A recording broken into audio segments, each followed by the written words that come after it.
Hi, welcome to today's TLC. I'm Stephanie, the Light Coach, and today I want to share 4 truths about your brain. Over the last decade, I've noticed that the more that I learn about my brain, the more compassion I have for myself. So my whole goal of sharing these is not to just make you smarter or more knowledgeable, but to have a little bit more space to be compassionate with yourself along the way. So keep that in mind as I share these truths with you. Truth number 1. Your brain is wired for 3 things: to seek pleasure, to avoid pain, and to conserve energy. Every living creature on this planet has that same instinctual wiring. Now, this isn't the only thing your brain does, but a good portion of your brain is dedicated to these 3 things because they keep you alive, like eating food, or drinking water, or sleeping. These things help our bodies get what it needs to survive. Seeking pleasure also helps us want to reproduce as a species, which keeps us alive literally as humans on this planet. Knowing that your brain is wired to seek pleasure, it can help you have a little more compassion on yourself when you see your favorite dessert and you really want to eat a lot of it, or when someone offers you a cookie and you commit to yourself that you're only going to eat 1 and you eat 5 of them. Your brain is literally wired to get more pleasure. So that was the first thing your brain is wired to do: seek pleasure. The second thing your brain is wired to do is avoid pain. It may be obnoxious that you feel pain when you stub your toe or step on a Lego or get a cut. But if you didn't have pain associated with hurting your body, you wouldn't be as careful about keeping your body safe. Your brain is wired to keep you alive and wants to keep you safe, so it avoids pain. It's the reason why we hesitate when we see somebody do something that might be risky, and we worry why we're not brave enough to do it. Since our brain wants to avoid physical and emotional pain, it's one of the reasons why we resist meeting new people or getting into that relationship that we've been avoiding, because there's a possibility of pain.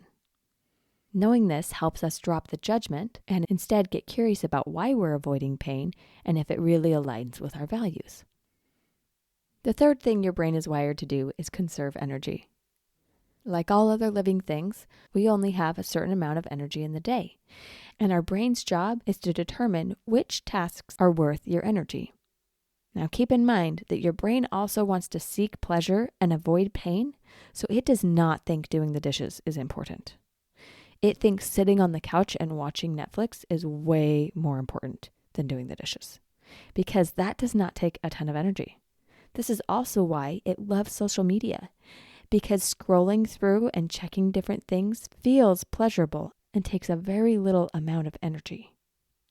But too often, when we have these urges to conserve energy, we beat ourselves up for being lazy or unmotivated or whatever negative label we put on ourselves because we feel this urge. Knowing that our brain is simply wired to seek pleasure, avoid pain, and conserve energy helps drop the drama about thoughts and urges we have on our day-to-day life. That's truth 1, that we are wired for certain things. The point is not to just let your brain do what it's wired to do. You also have another part of your brain called the prefrontal cortex that can be in charge of your brain if you choose to use it. Truth number 2, it's your job to be in charge of your brain. Your brain is kind of like a toddler who wants to help with dinner. It grabs a knife and is swinging it around, thinking it's fun, wanting to cut some things up. If you just let it go ahead and do what it wants to, it might have a little bit of fun, but it's most likely going to hurt itself or hurt something else along the way. It's important that you are the one who's making sure that that knife is used properly and that that toddler is trained to use that knife in a safe way. This is why mindfulness is so powerful. It's a practice of being aware of what your mind is doing and refocusing your attention where you want it to go. So truth number 2, you're in charge of your brain.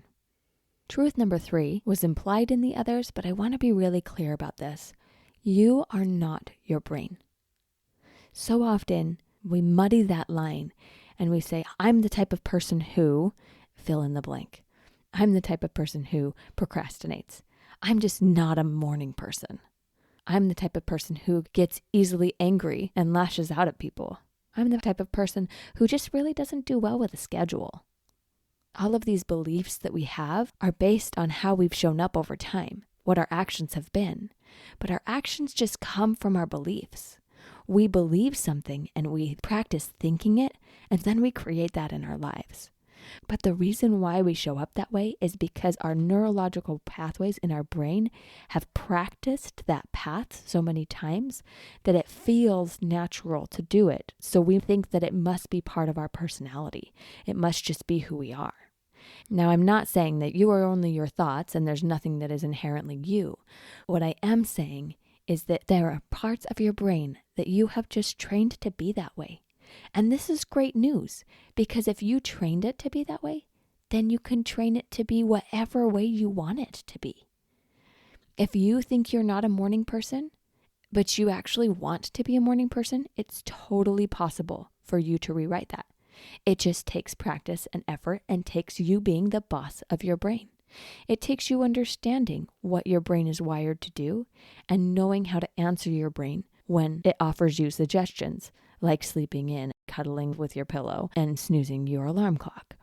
Fundamentally, who you are is not the same as what you do or what your brain is telling you to do. That's truth number 3. You are not your brain. And last, truth number 4. Nothing is wrong with your brain. Now, you might have all sorts of drama about this, especially if you struggle with any mental illnesses. But hear me out for just a minute. If you believe that something is wrong with your brain, then you give up all of your power to influence it. Even if there are some chemical imbalances that create need for some creativity in order to navigate those roadblocks. Here's the truth. If you believe that there is nothing wrong with your brain, that it was created exactly the way that it needs to be for you to succeed in your life, then you tap into all of the possibilities that are there for you. Then you can say, the reason why I'm showing up this way is because my brain was wired this way, but I can influence that wiring. You've seen it time and time again.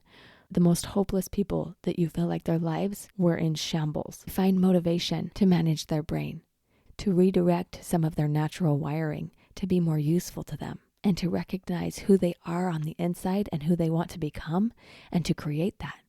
The reason that's possible is because their brain is amazing, and so is yours. Nothing has gone wrong with your brain. Whatever has been created up to this point was because that's what you needed in that moment. And now there's new learning and new opportunities ahead of you. You have the ability to create whatever you want to next.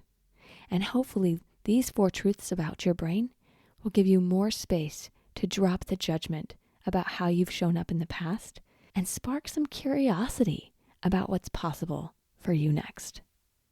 Learn about your brain and how it shows up, the trends of your natural wiring, how you can be in charge and where you've kind of let that slip, remembering that you are not your brain and nothing has gone wrong.